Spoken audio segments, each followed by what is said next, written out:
E no contexto da 112ª Expofeira de Bagé, a Orcamp traz ao seu espaço Mate na Expofeira um grupo de produtores de ovinos que vão discutir a história e os desafios da propriedade rural que se dedica à criação de ovinos. Para este encontro, destacamos a presença do pró-reitor de Inovação, Pós-Graduação, Pesquisa e Extensão da Orcamp, professor doutor Guilherme Colares, que também é médico veterinário e proprietário rural na região das Palmas. Também o advogado, professor do curso de Direito, mestre em Direito e faz parte do time Holding Brasil, Sérgio Luiz de Castilhos, e também o médico veterinário formado pela Orcamp, Joaquim Soares. Este é um espaço produzido pelo curso de jornalismo da Orcamp, em parceria com os cursos de veterinária e agronomia.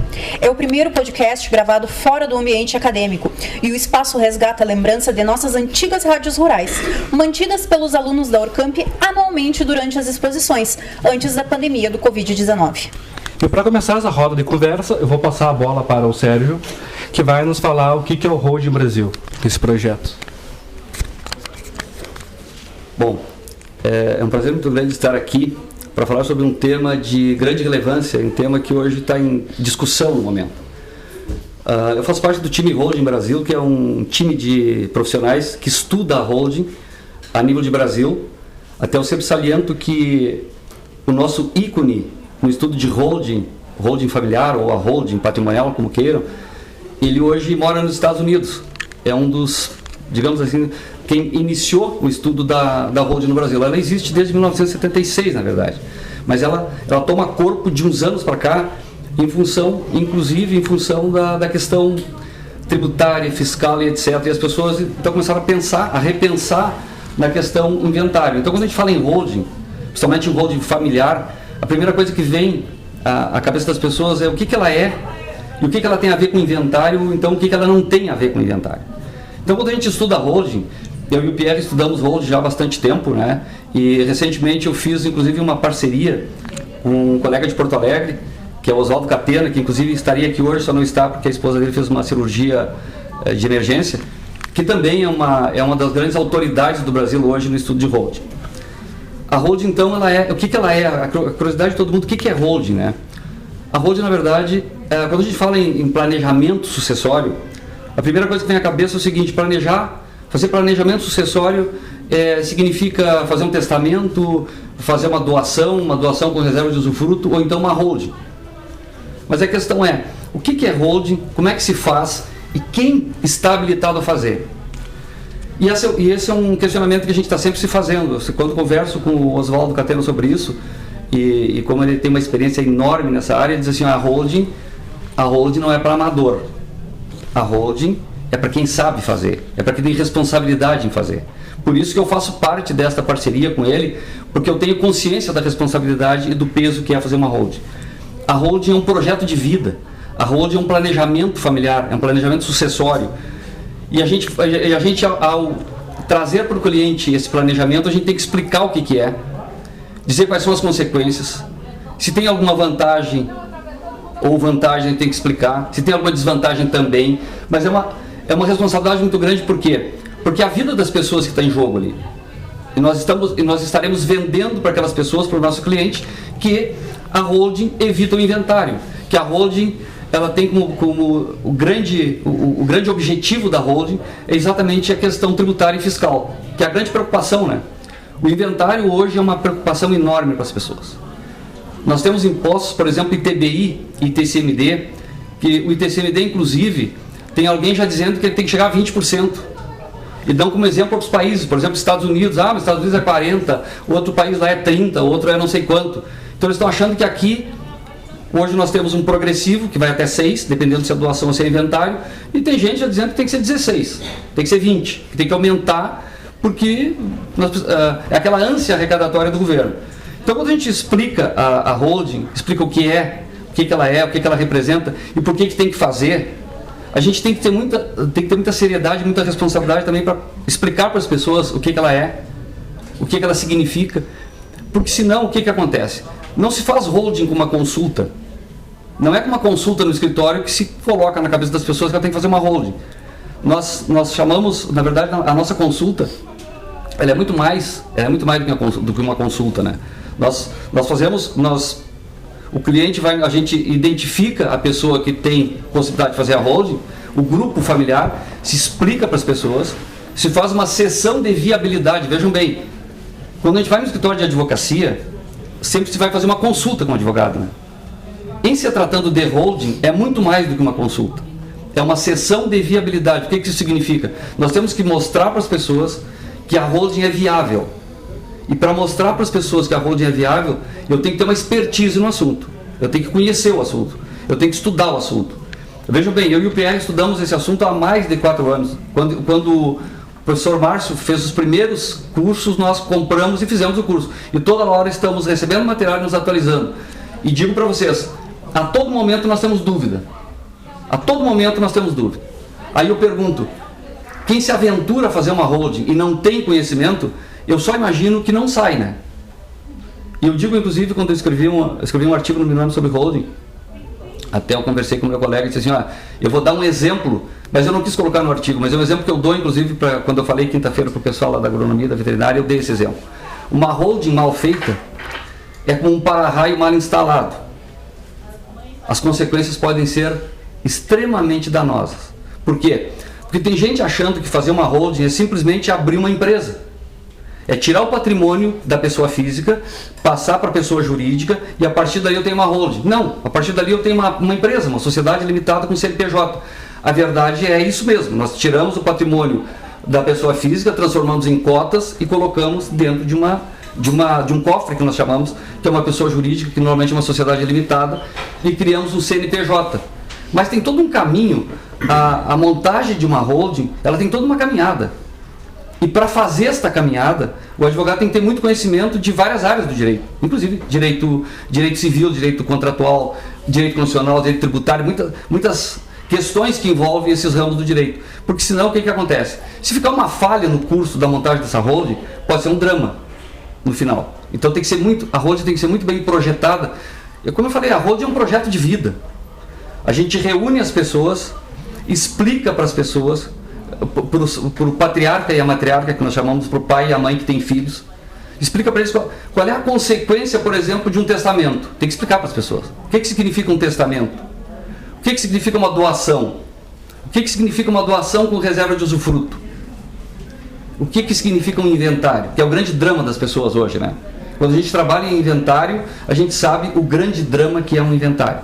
Drama não só no aspecto relacionamento, mas no aspecto financeiro também. O custo do inventário é uma coisa estratosférica. Eu digo para vocês o seguinte, se eu comparar o mesmo patrimônio, um inventário com uma holding, nós chegamos, dependendo do sistema, 70%, 80% e até 90% de economia. Dependendo do sistema. Eu não posso entrar muito profundamente nos sistemas aqui, senão a gente vai se alongar demais. Mas uma holding bem feita, bem projetada, bem organizada por quem sabe fazer, é um grande negócio. É um grande projeto de vida. Agora, tem que saber fazer. Tem que estar preparado para fazer. Tem que ter responsabilidade para fazer. Inclusive, eu tenho um contrato com o Dr. Catena, onde no contrato nós colocamos ali, nós acompanhamos o projeto, nós acompanhamos a holding um ano depois. Um ano depois. Um ano as pessoas, para quem nós elaboramos o projeto e concretizamos esse projeto, nós acompanhamos depois de um ano. Ficamos um ano acompanhando. Por quê? Porque nós temos que ter responsabilidade. E aí eu volto a dizer para vocês, a holding é um grande sistema, é um grande projeto de vida, mas tem que ser feito por quem sabe, por quem tem responsabilidade. Não é por quem vai só para a televisão, faz uma livezinha ali e diz assim, eu sei fazer. Não. Tem que estudar muito para fazer. O Pierre sabe disso. Toda hora eu estou dizendo para ele, quando a gente assiste, a gente está assistindo as palestras lá do nosso mestre lá, eu olho para ele e digo assim, tá vendo? Quanta dúvida a gente ainda tem, né? Depois de todo um estudo. Eu estou acompanhando 2 holdings, que não fui eu que iniciei, fui contratado para acompanhar o andamento dessas 2 holdings. É um casal, eles são divorciados, e eu digo para vocês assim, faltou coisas importantes na elaboração dessa holding, que agora eu estou tentando arrumar. A holding ela tem cláusulas no contrato, a gente vai elaborar um contrato e depois a gente faz um outro contrato. E tem cláusulas fundamentais nesse contrato. Eu vou dar só um exemplo para vocês, assim, para vocês terem uma ideia. Eu tenho que colocar cláusula, por exemplo, de imperabilidade. Eu tenho que colocar uma cláusula, por exemplo, de indisponibilidade. eu tenho que colocar uma cláusula de reversão. Essas duas aqui que eu falei para vocês, só para explicar, para ficar mais fácil. Fica lá que não pode penhorar, não pode vender, não pode colocar em garantia. Mas uma que é importantíssima e não estava nessas duas holdings, cláusula de reversão. O que é a cláusula de reversão? Se o pai, normalmente a lei da vida, a regra é que o pai ou a mãe morram antes que os filhos, mas o filho pode morrer antes. E aí como é que fica a holding? Então tem que ter uma cláusula de reversão para que esse patrimônio volte para dentro desse cofre, nós chamamos de cofre, né? Que o patriarca vai ter a chave. Quando nós montamos uma holding, nós montamos um cofre, ele vai ter a chave do cofre e ali dentro estão as cotas. Nós transformamos o patrimônio em cotas, certo? Colocamos dentro deste cofre. Ele está com a chave do cofre. Mas o filho que faz parte desse núcleo familiar que está ali na holding, o filho pode morrer primeiro. E aí como é que fica? No contrato tem que constar se querem que esse patrimônio ele vá, por exemplo, para a nora ou para o genro, enfim, ou que volte para o patriarca. Isso é cláusula de reversão. Essa cláusula tem que constar. Tem cláusula de mandato, tem cláusula de administração, tem cláusulas que são fundamentais que tem que fazer parte do contrato. E tem um outro documento chamado acordo de sócios, que não tinha naquela holding. O acordo de sócios é onde vai dizer como é que isso vai funcionar e quem vai ficar com o quê, porque não tem inventário depois. Então a holding é isso, a holding é nós pegamos o patrimônio da família, transformamos em cotas, integralizamos e colocamos dentro desse cofre, cuja chave vai ficar com o patriarca ou com a matriarca. E aí ele será o gestor, ele vai ser não vai ter mais nada no CPF, todo o patrimônio vai estar num CNPJ. Esse é o segredo da holding. E existem alguns mitos também sobre holding, né, que muita gente diz, holding não paga ITBI. Pois é, não paga ITBI. Mas, para não pagar ITBI, o advogado tem que saber o que fazer para não pagar ITBI. Tem toda uma estratégia, tem uma lei, a Constituição faz previsão, depois tem o regulamento do imposto de renda, tem o Código Tributário, tem leis que estabelecem como que eu faço para que essa pessoa não pague ITBI. Depois tem a questão do TCMD também. Então, são questões técnicas dentro da holding, no andamento e na elaboração da holding, que o advogado tem que dominar. E tem que dominar muito. E não dominando e se aventurando em fazer uma holding, ele pode acontecer isso que eu falei para vocês. É o para-raio mal instalado, né? Pode explodir a casa. Então, holding é uma coisa importante, é um sistema muito interessante, um sistema muito importante. Substitui sim, evita o inventário, mas tem que ser muito bem feita. Diminui tributo, sim. A questão fiscal é importante. E eu sempre coloco o seguinte, eu não sei se tem algum contador aqui. Não tem como fazer holding sem um bom contador. Isso é uma coisa que a gente discute sempre. Tem advogados que dizem, mas eu não preciso de contador para fazer uma holding. Precisa. E mais ainda, um contador preparado. Por quê? Porque na medida em que eu montei o sistema, imediatamente eu tenho que ter um contador, porque a partir dali tem uma série de incidências fiscais e tributárias que só o contador que sabe. Então eu tenho que ter um bom escritório, um bom contador para fazer todo esse acompanhamento. E mais ainda, só para concluir por enquanto aqui. Em São Paulo, foi criada a Operação Lock, que eles estão fiscalizando as holdings, porque tem holding feita ou por quem não sabe, ou por quem está tentando burlar legislação e tributos. Então tem um sistema chamado, eu falei para vocês que a gente monta uma holding com uma célula, né? Mas tem uma holding que estão montando com 3 células, e que o São Paulo, lá em São Paulo, a Receita Estadual está achando que estas holdings de 3 células têm finalidade de burlar a legislação, então fiscalizando, e aí já entra a Receita Federal e assim por diante. Então todo cuidado é pouco. Eu sempre digo o seguinte, tem muita gente fazendo e achando que sabe, mas é um risco muito grande. Tem que ser alguém que tenha domínio, tenha responsabilidade e tenha conhecimento do tema. Agora vamos tratar da ovinocultura. E o tema do debate é se aprofundar mais nas dificuldades, potencialidades e desafios dos criadores de ovino na nossa região. A nossa região que é historicamente muito importante para a criação de ovinos. Então agora eu passo a bola para o Guilherme, que vai falar como está o atual cenário de criação de ovinos na nossa região. É um prazer estar aqui nessa seleta roda de mate com pessoas de tanto saber e gabaritadas nos assuntos em que estão discutindo. Eu, como professor, sou formado em Medicina Veterinária aqui no Unicamp e tenho mestrado e doutorado em Parasitologia Animal. Então eu sempre trabalhei muito relacionado com a produção animal, tive muito trabalho relacionado com isso, e também sou criador de ovinos. A gente tem há mais de 50 anos seleção com o rebanho ideal na minha casa, na minha propriedade. Somos pequenos proprietários, não somos grandes proprietários, somos pecuaristas familiares. Isso é uma coisa que a gente também tem feito questão de colocar.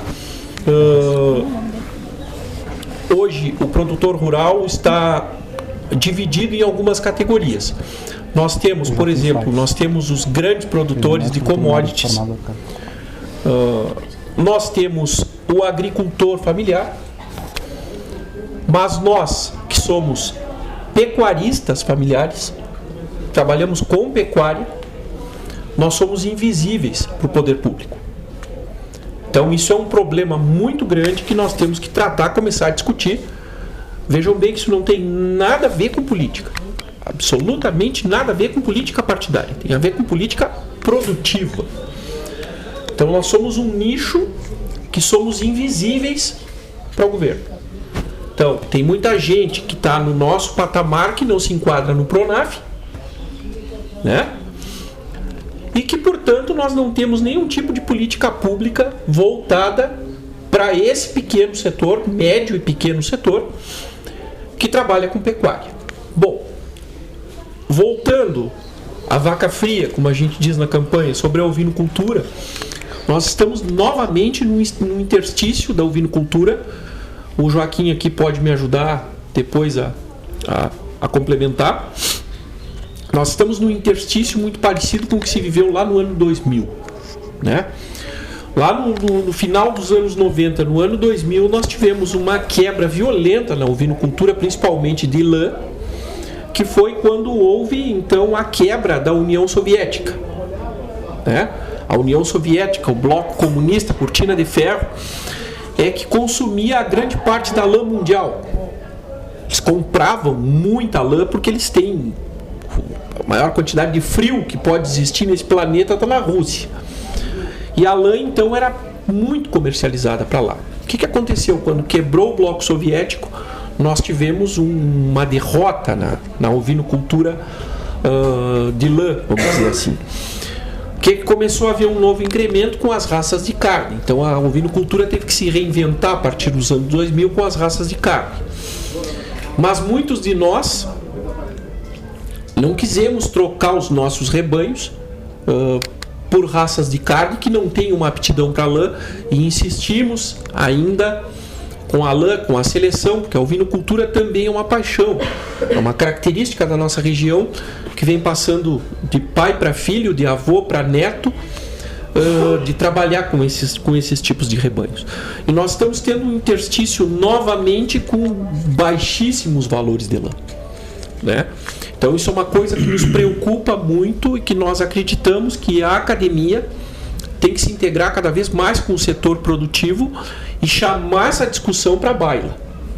Nós temos que ser vistos pelo poder público, nós temos que ter os nossos problemas avaliados pelo poder público e ter alternativas. É impossível que um produtor tenha que queimar a lã porque não consegue nem quem vá buscar de graça na propriedade. Isso aí é inadmissível. Isso é inadmissível. E a gente tem visto isso agora. Tá? Há 2, 3 anos tem proprietários que não têm conseguido vender lã. Então nós somos historicamente bons produtores de ovino, e nós temos então que integrar cada vez mais o conhecimento da academia, retomar a extensão rural e a discussão política, não no sentido política partidária, mas a discussão política que é necessária para incrementar a cadeia da lã e do ovino como um todo novamente. Então, gostaria de deixar essa reflexão aqui para os colegas e passo a palavra para o Joaquim. E agora o médico veterinário formado pela Orcamp, Joaquim Soares. Como o professor Guilherme estava comentando, a ovinocultura teve seu auge até a década de 90, onde as despesas da propriedade todas eram custeadas pela lã. Eu era muito pequeno na época, mas eu sei de relatos do meu pai e do meu avô, que tinha uma cooperativa muito forte na nossa região, chamada Cobagelã, e na Cobagelã tinha mercado, tinha agroveterinária, tinha loja de vestuário, e o consumo da propriedade durante todo o ano, você comprava vestuário, você comprava produtos veterinários, você mercado, tá? Todo o sustento da propriedade, e quando chegava na safra de lã, entregava a sua lã e ainda tinha algo para receber, mesmo com todos os descontos das compras do ano na propriedade. Bom, desde lá então, o tema da lã vem numa escada, descendo degraus. Nos anos 2000, uma grande crise, e depois o mercado se manteve até a pandemia. Até a pandemia eu crio a raça Corredale, uma raça que produz carne e lã, mas também tem uma lã de qualidade, assim como não uma lã tão fina como o ideal e merino, mas tem uma lã de qualidade. E nós tinha comércio para lã a $2,50 um quilo de lã Corredale, até 2019. Pandemia, problema mundial, a China, o maior comprador de lã do mundo, parou. E com toda... é óbvio que com um problema tão grande quanto uma pandemia, primeiro a preocupação em comprar comida. Vestuário é um subproduto, não está na maior necessidade. Bom, porém, após isso daí, o mercado não reagiu. Começou a se formar muitos estoques de lã, tanto nas propriedades quanto nas barracas, nas cooperativas e nas indústrias. Porque a ponta o fim do comércio parou e represou tudo para trás. Bom, com esse estoque, a lei da oferta e da procura. Se tem muita oferta, preço baixo, ou não tem comércio, que é o que aconteceu nos anos. Eu acredito que daqui para frente os estoques zeraram, porque quem tinha lã na propriedade de 3, 4 safras, na maioria das propriedades, ou deu para o barraqueiro, trocou por esquila, vendeu a preço pouco mais de nada. Mas as propriedades, hoje os galpões, as propriedades estão limpos. Então acredito que daqui para frente vai ter uma melhora. Nunca mais, no meu ponto de vista, nunca mais vai pagar as contas da propriedade. Até porque hoje em dia tem o sintético. Por outro lado, na ovinocultura, e muito importante isso, eu até fui, agora em junho, eu fui representar a raça Corredale no Congresso Mundial do Corredale. Foi no Peru. E falando o que a raça procura no Brasil, nós queremos manter a lã, não vamos botar fora todo um trabalho que foi feito durante toda a evolução da raça. Mas dentro da nossa raça vamos focar cada vez no animal com melhores carcaças. O Brasil é o único país da América que é importador de carne ovina. É o único país que é importador. Nós temos uma ovelha para cada 10 habitantes no país. Sabiam disso? Não. Uma ovelha a cada 10 habitantes. O consumo de carne formal no país é 49 gramas por pessoa de carne ovina. Então, o mercado de carne só tem a crescer e expandir. Então, se pelo menos a lã nós tiver liquidez para vendê-la, não digo só da Corredale, digo todas as raças, porque até o próprio merino, o merino produz uma lã, produz carne também. Não é a quantidade de carne que produz um Corredale ou a quantidade de carne que produz uma raça carniceira. Obviamente que a carniceira produz mais carne, que é o oposto. Porém, o mercado de carne ovina está melhorando. O ano passado se vendeu cordeiro a R$8 o quilo, cordeiro gordo. Esse ano, agora na entre safra, eu comercializei cordeiro a 12. Então é 50% de valorização no produto. E então eu creio que o mercado de carne ovina está cada vez mais aquecido e vai seguir. Temos os problemas de escala? Temos. Temos problemas de falta de oferta? Tem problema de falta de oferta. Porém, tudo isso daí é o produtor que tem que ir se adequando ao mercado. Desde que seja valorizado, o produtor vai se adequar. Outro fato muito importante, grande parte da carne ovina consumida no Brasil, formalmente abatida por frigorífico, inspeção, é oriunda do Rio Grande do Sul. A Bahia, o Nordeste, tem um rebanho muito maior que o nosso hoje. Só que o abate formal no Nordeste é bem pouquinho. No Rio Grande do Sul tem abate informal? Tem. Mas tem muitos ovinos guiados para abate. Então, ainda a nossa ovinocultura do estado do Rio Grande do Sul, Santa Catarina, Paraná, está bem mais formalizada que o resto do país. O estudante de veterinária, Gabriel Albano, faz a seguinte pergunta para o Joaquim. O que deveria ser feito de imediato para a valorização do ovino, não só em todo o Brasil, mas aqui na campanha gaúcha?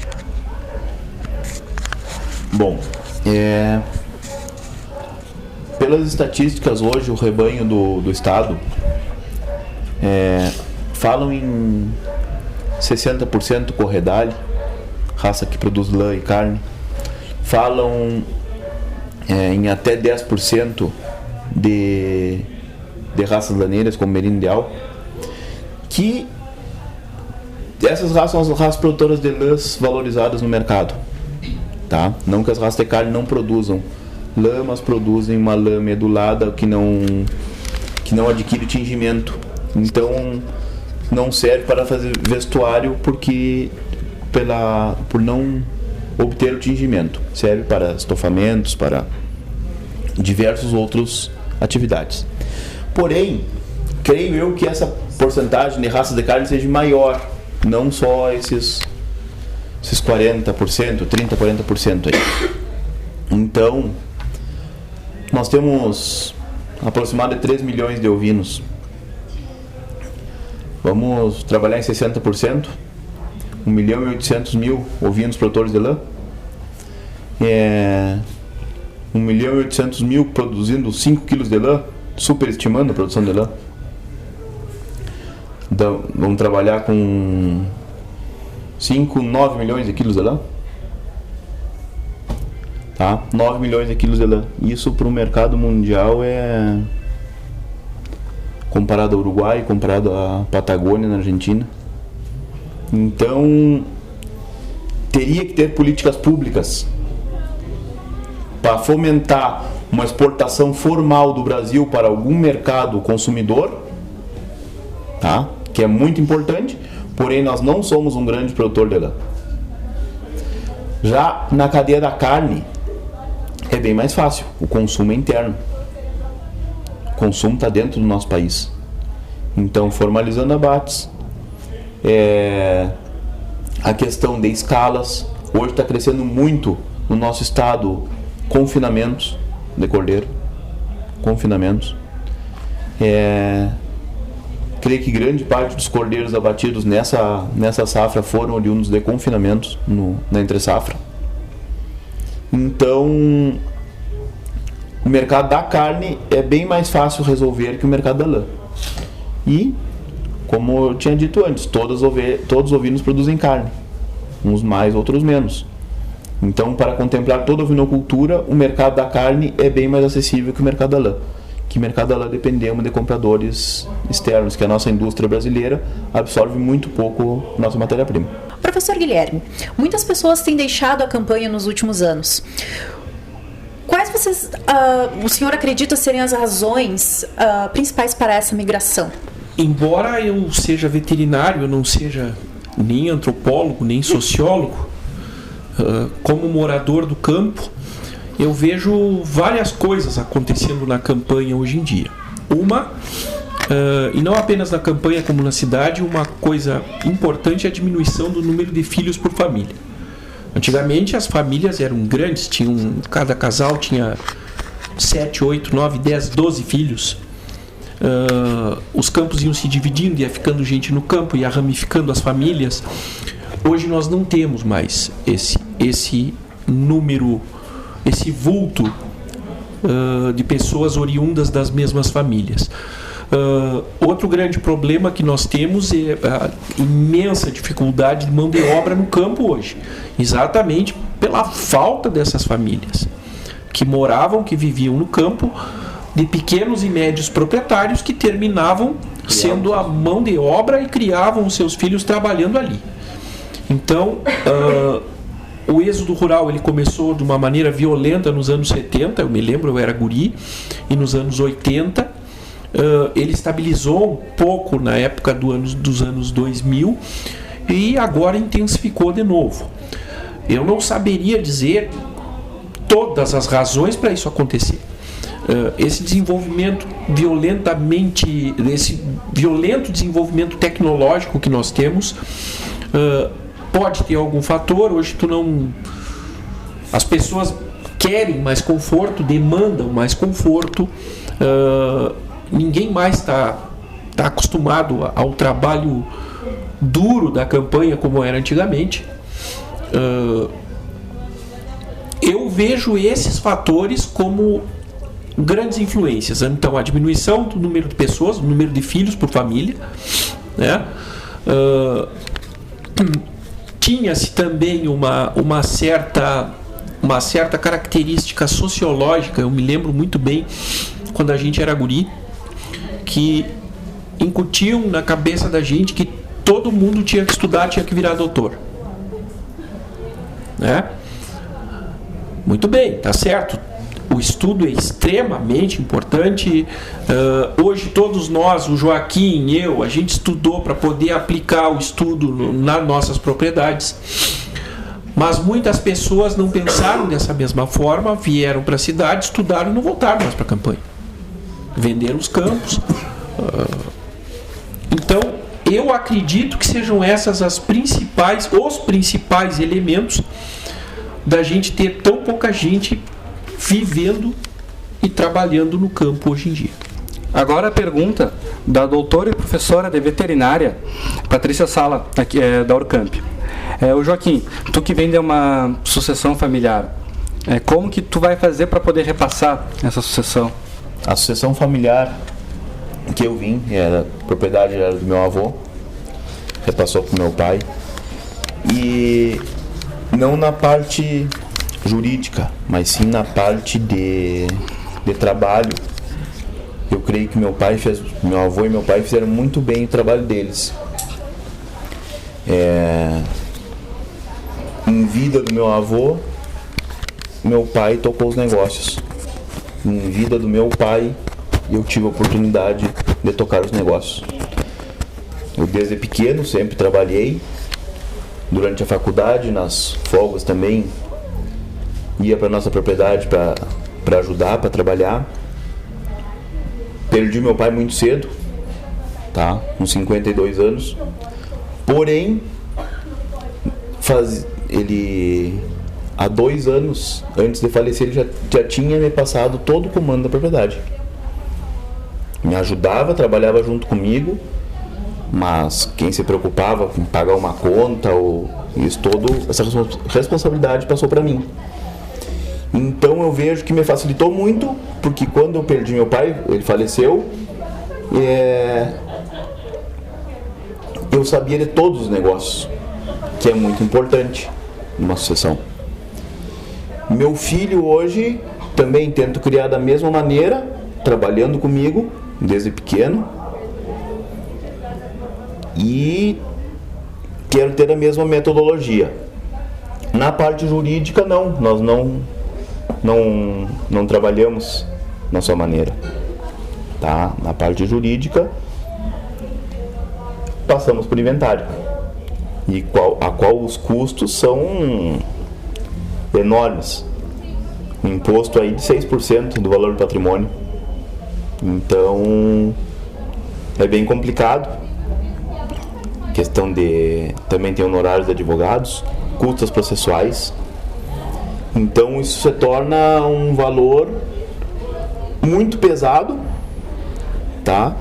E um valor complicado para adquirir esse valor para não precisar vender nada de patrimônio. É importante, creio que essa parte de sucessão, na parte do direito, na parte de transmissão de imóveis, é importantíssimo. Mas no meu ponto de vista, a sucessão é mais importante no gosto e no trabalho de pai para filho, porque daqui a um pouco recebe um bem, já não tem apego, é muito fácil de vender, de arrendar e depois de vender. Então, acho que no meio rural tem importância na parte jurídica para questão de custos, questão de segurança, mas eu acho que a parte de sucessão propriamente dita do trabalho e de quem é que vai seguir a propriedade, eu acho mais importante. Quando a gente fala em planejamento sucessório, obviamente que o primeiro elemento que vem na cabeça chama-se inventário. Morreu alguém, inventário. E aí o susto, né? É o grande susto. E é isso que tu falou. Inventário pressupõe pagamento de imposto, pagamento de advogado e custos para todos os gostos, vamos dizer assim, né?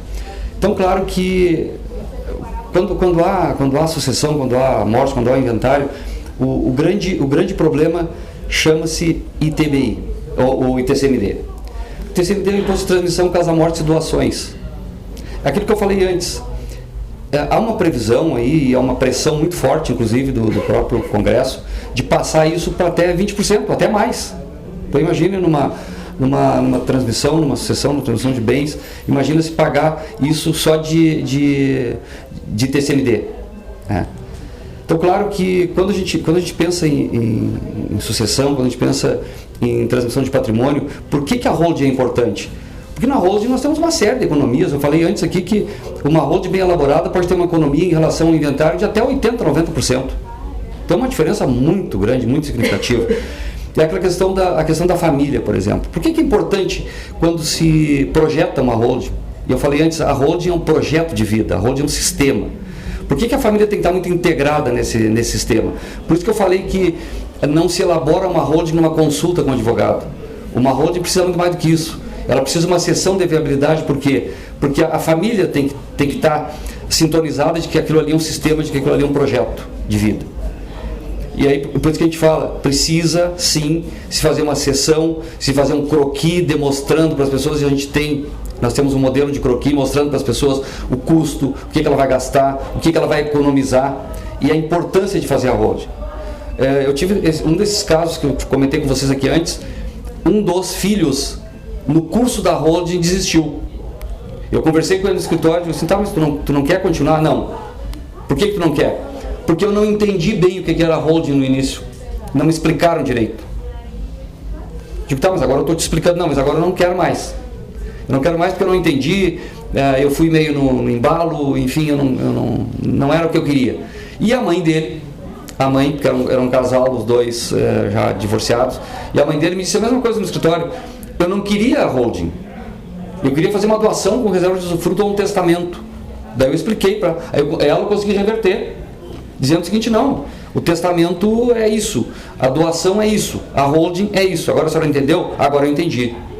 Mas ninguém tinha me explicado isso antes. Então eu volto a dizer, a questão do planejamento sucessório via holding pressupõe uma explicação detalhada para as pessoas do que isso significa e fazer esse comparativo com relação ao inventário e explicar exatamente quais são as consequências de uma holding, o que ela precisa, o acompanhamento depois. Por isso que eu falei, um escritório de fundamento, um escritório sério, termina uma holding e acompanha as pessoas um ano depois.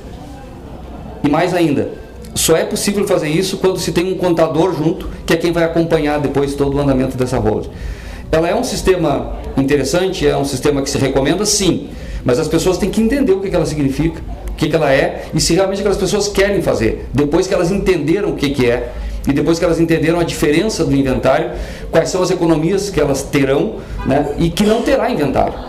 Mas isso tem que ser explicado para as pessoas com muita propriedade, esclarecendo todas as dúvidas e apresentando para elas um croquis. Apresentando para o pessoal, olha, isso aqui funciona assim, assado, a economia é essa, tu vai pagar isso, não vai pagar aquilo. Explicar para as pessoas que não tem ITBI, mas para que não tenha ITBI, o advogado tem que saber o que fazer para não ter esse ITBI. Então, não é simplesmente dizer a pessoa não tem ITBI. E pode acontecer, inclusive, de alguns municípios entenderem que tem, e aí nós temos que demandar, quanto ao município, através de um mandado de segurança, para comprovar para o município que não tem ITBI, porque a lei diz que não tem. É a lei que diz que não tem. Agora, o mais importante de tudo isso a gente tem que explicar para as pessoas o que é a holding, quais são as vantagens e por que ela é um sistema interessante. E para explicar isso tem que ter conhecimento, tem que estudar e tem que saber fazer. Então, obviamente, quando a gente trata disso com as pessoas, a gente tem que ter o conhecimento necessário para que as pessoas fiquem bem esclarecidas e não aconteça isso que eu falei, de pessoas no curso da holding desistirem. Ou o patriarca ou a matriarca desiste, o pai ou a mãe, ou então dos filhos, e aí cria um baita de um problema. Essa família são 3 filhos, um desistiu no curso da holding. Aí tem que fazer todo um mecanismo de reversão desta holding, o que é uma baita de uma mão de obra. Mas a holding, eu digo para vocês, se for bem feita, ela é um mecanismo, ela é um projeto de vida, ela é um sistema muito interessante. E esse foi o nosso episódio sobre a ovinocultura na Campanha Gaúcha e holding. A gente espera que vocês tenham gostado dessa conversa rica e cheia de histórias e desafios que fazem parte dessa trajetória.